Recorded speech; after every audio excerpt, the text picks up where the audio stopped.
Well, hello, my YouTube fellas and gals. So, if you're new to my channel, I only use bookstore, but I'm also a resource center if you read with a tech gadget.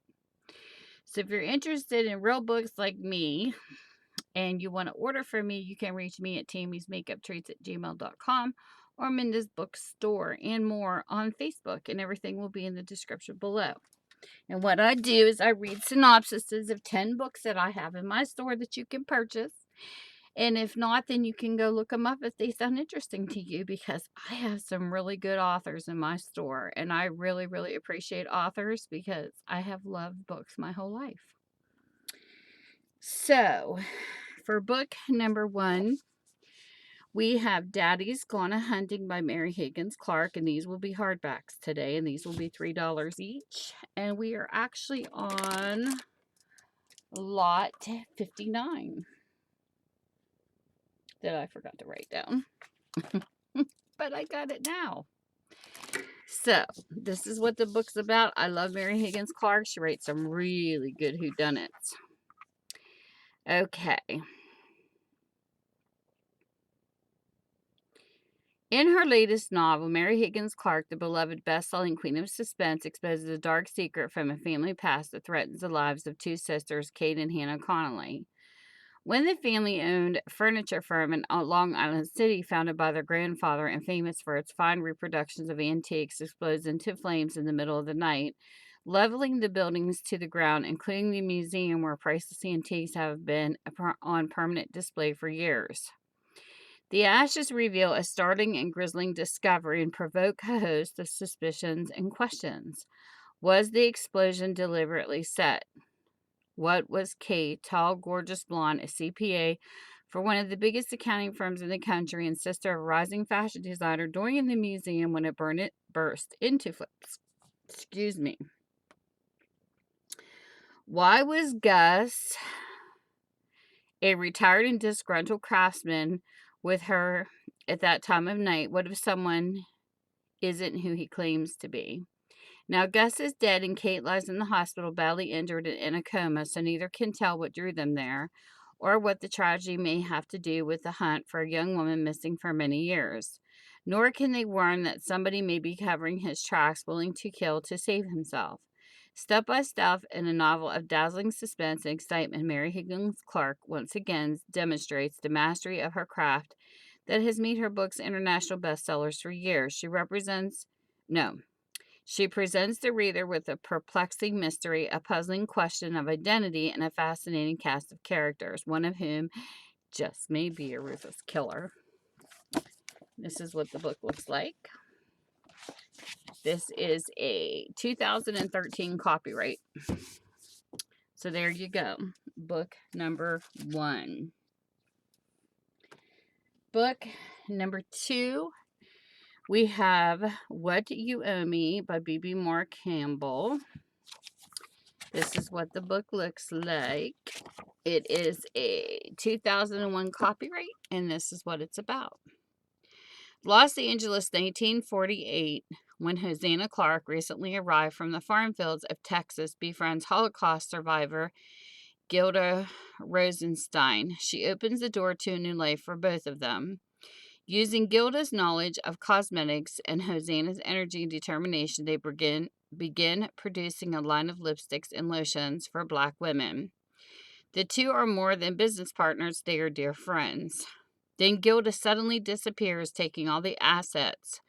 Hosanna is doubly betrayed, financially ruined, emotionally bereft. When years later she dies, her small cosmetic company dies with her. But Hosanna leaves behind a daughter steeped in her mother's pain. Matrice is as smart and driven as her mother and savvy enough to recognize the way firms are competing not only for Black consumer dollars, but for Black professional talent as well. When Gilda's huge cosmetic conglomerate hires her to launch a line of Black beauty products, Matrice takes on a mission to collect her mother's debt. Sweeping across 50 years of African American history, What You Owe Me is a tale of bitter betrayal, righteous outrage, unpaid debts, and thwarted love. But ultimately, it is a wise and moving story of healing reconciliation. For as Emerge magazine wrote, Bebe Moore Campbell's writings are a beacon of light, helping assuage the anger by tending our deepest wounds. Oh, that sounds like a really good book. So that's book number 2. Book number 3, we have The Sons of Fortune by Malcolm Macdonald. This is what the book looks like. This is a 1978 novel, and this is what it's about. Here is the new Malcolm Macdonald novel. The third book is an ongoing saga of the Stevenson family, which opened with "The world from rough stones and the rich are with you always." When the Stevenson fortune secured, John is now one of the richest men in the world. The focus shifts to the 2 oldest sons, Casper and Boy. They are to be part of their father's plan to conquer society, as he has already conquered the worlds of industry and finance, for he is convinced that he will prevail only if the Stevensons, he, Nora, Casper, and Boy, all the children, behave absolutely correctly all of the time, do and say the right things, ingratiate themselves with the right people, go into the right careers, never step out of line, never flout the most trivial convention. Nora is not willing to pay the price, and Casper, to the second son, is determined to rebel against the neat army career his father has decreed for him. Casper has inherited not only his father's ruthless urge for business, but also his mother's uncanny financial insight. Nora realizes that this combination will take him to the very top, far beyond what she and John have achieved. More and more, she takes her young son's side in the deepening rebellion against John. Casper's older brother, Boy, is by contrast the soul of the convention. His one aim in life is to obey his father and do his duty, yet by an astonishing change of events, he too is led into open defiance.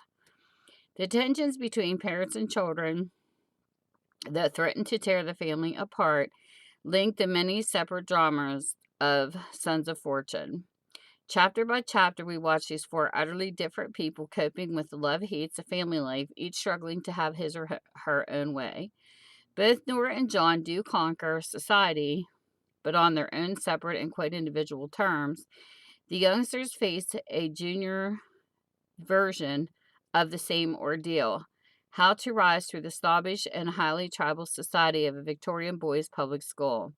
They emerge as quite distinct characters, so different that when they both fall in love with the same girl, and a servant girl at that, one of them is led to the very edge of spiritual self-destruction, while the other takes himself to the most sordid and decadent alleyways of Paris.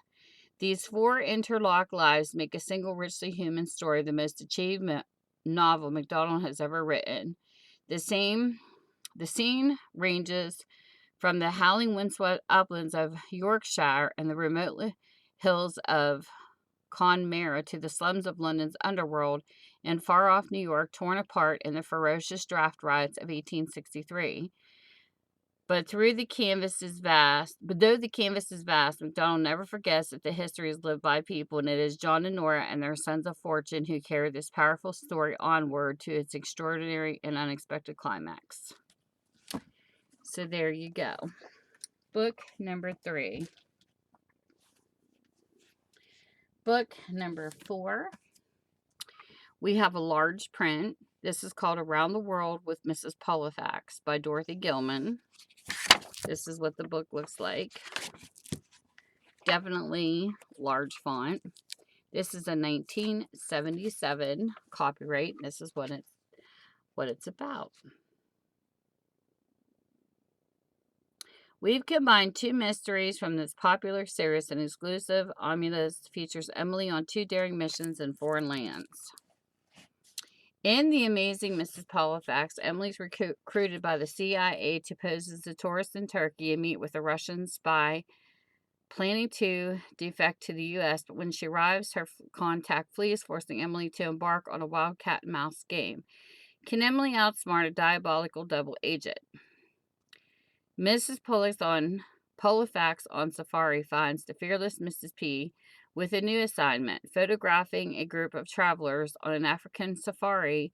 The plan is to smoke out a clever international assassin whose next target is the president of Zombia.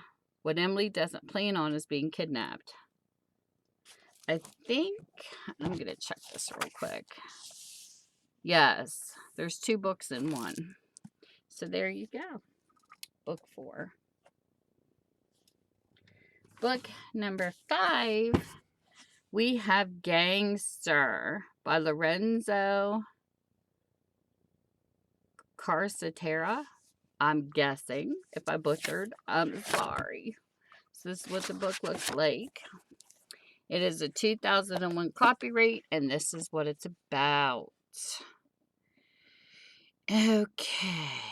Born in the midst of tragedy and violence and raised in the shadow of a shocking secret, young Angelo Vestieri chooses to flee both his past and his father to seek a second family. The criminals who preside over early 20th century New York. In his bloody rise from soldier to mob boss, he encounters ever more barbaric betrayals in friendship in his brutal business and love.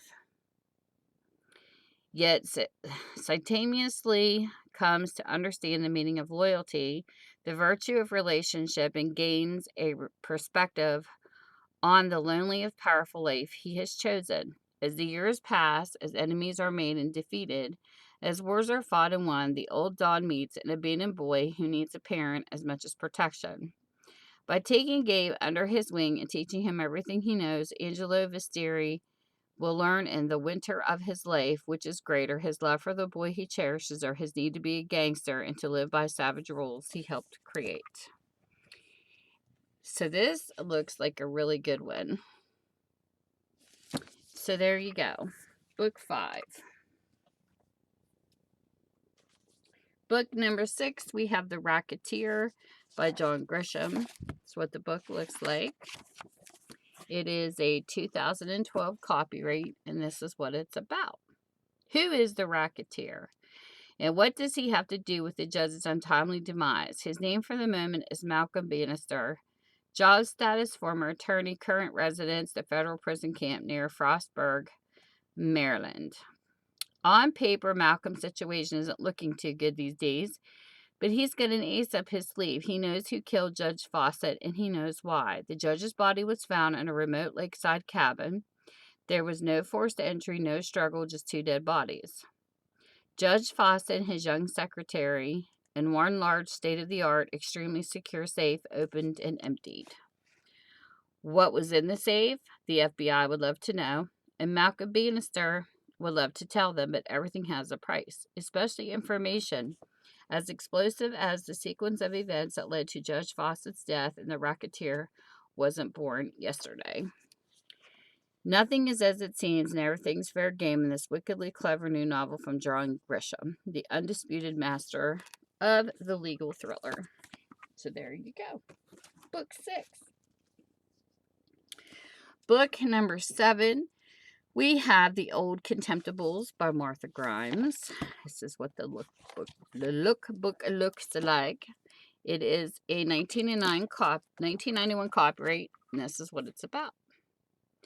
While the former Earl of Cavernous, Melrose Plant, and his antique dealer friend, Marshall Trueblood, are in Venice hatching plots to get Vivian Rivington away from sunny Italy, it's a very rainy day in London's Camden Passage. Here's Scotland Yard Superintendent Richard Jury meets a pretty widow named Jane Holdsworth and is drawn into a love affair, both passionate and troubled, for the lady appears to be concealing something. Something about her past, something about her dead husband's family, something that ultimately puts Jury in harm's way. He finds himself unaccountably a suspect in a murder investigation, unable to leave London, but knowing that the Holdsworth are searching for someone to overhaul the library of Tarn House. Jury sends Plant to the Lake District to pose as an eccentric librarian. In the agoraphobics paradise of lakes and mountains, Melrose Plant loves his job. Whether he's sitting in the scuffy old Contemptibles pub, or being spied on by the little girl Millie, or conferring in a treehouse with 16-year-old Alex, his Catalog cards contain less data on what Wordsworth, Coleridge, and Southey than they do on tantalizing questions about the Holdsworths. What happened to Crabbe Holdsworth's first wife? What happened to his son Graham? What happened to the cook Annie? And what might happen to the two children, favorites of the rich old Adam Holdsworth? Who prefer the ambience of a swank retirement home? Castle Howe, where he and the elegant Lady Craig can drive the staff crazy. Jury and Sergeant Wiggins finally join Melrose Plan and Old Contemptibles, where they arrive a solution that the jury detests, for no matter what he does, innocence will suffer. So there you go. Book 6. Or 7, I mean. That was 7. This is 8. Book number 8 is Proof of Intent. This is by William J. Coughlin and Walter Sorrells, and it is a 2002 copyright. That's what the book looks like, and this is what it's about. Okay, so your client is a liar. Does that make him a murderer? In the dark hours of the morning, Charlie Sloane arrives at the palatial home of Miles Dane, celebrated novelist from the Detroit suburb of Pickerel Point, to find Dane's wife murdered in their bed. Dane tells Charlie he was downstairs working, heard nothing, saw nothing. The police arrive. Miles tells his story again, only this time there's a mysterious intruder fleeing down the hallway with Dane in pursuit. Miles Dane became a famous writer because he had a wild and valid imagination, but now that imagination seems to be getting him in trouble. The more he talks to the police, the crazier his story sounds. Is he making things up because that's what he does, or is it because he has something to hide? Once the cops uncover physical evidence linking Dane to the crime, they're sure to know the answer. Dane is charged with murder. Charlie Sloane has his work cut out for him. How do you protect a represented client who seems to be his own worst enemy? Miles Dane's erratic thoughts continue to plague him as the evidence rolls in. The police soon suspect that he had planned his crime many years ago and made the mistake of writing it all down in exact detail. Was it a plan of action or just another of Miles Dane's strange fantasies? At first, Charlie can't help but think that Miles killed his wife, but as he begins conducting his own investigation into the case, Sloane comes to believe that his client has been framed and that the real killer is using Dane's own bizarre imagination against him. But if that's true, why doesn't Dane speak up? Charlie thinks he knows why. Dane has something to hide, something from his past, something shameful. Sloane understands shame, a recovering alcoholic with a string of wrecked marriages behind him. He has his own dark past. Charlie has long been separated from his daughter Lisa, a law student and recovering alcoholic, who now joins the hard-pressed legal team. Will the case bring father and daughter together or drive them apart? The trial begins and still is unclear where Miles Dane's wild imaginings stop and reality begins, or whether he is committing the ultimate sacrifice in order to atone for something he did long ago. Only in the crucible of the final fevered moments of trial will Charlie put the pieces together and reveal the stunning truth. Ew. That is book number 8. Book number 9, we have The King of Torts by John Grisham. This is what the book looks like. It is a 2003 copyright, and this is what it's about. The Office of the Public Defender is known as a training ground for bright young litigators. Clay Carter has been there too long, and like most of his colleagues, dreams of a better job in a real firm. When he reluctantly takes the case of a young man charged with a random street killing, he assumes it's just another of the many senseless murders that hit D.C. every week. As he digs into the background of his client, Clay stumbles on a conspiracy too horrible to believe. He suddenly finds himself in the middle of a complex case against one of the large pharmaceutical companies in the world, and looking at the kind of enormous settlement that would totally change his life, that would make him almost overnight the legal profession's newest king of torts. So there you go, book number 9. And the last book of the day we have is Without Fail by Lee Child. This is what the book looks like. It is a 2002 copyright, and this is what it's about. With each new book of Lee Child's, more and more readers join the chorus of praise for one of the most original and daring heroes in suspense fiction. In this new novel, Reacher is approached by a female Secret Service agent who needs a favor and needs it yesterday. The head of a high-level security detail, she wants Reacher to run a test to find the holes in her system. How can she breathe easy, sure that her protection is truly effective? Reacher is the right man for the job, skilled, stealthy, and unknown, but the things she doesn't tell him could get them both killed. She knows that a group of desperate men have her Secret Service team and their charge, the newly elected vice president, in their sights. These men will stop at nothing to realize their objective, and they have planned well. But they haven't planned on Reacher, for only Reacher has the head and the heart to corner his prey and bring them to justice without fail. So there you go. Book number 10. And like I said, everything's in the description below. I hope you leave a comment. I hope you stop by and say hi. And I hope you join my Facebook page too. That would be nice. So with that, whatever time zone you're in, I hope you're having a great one, and I'll see you soon. Bye.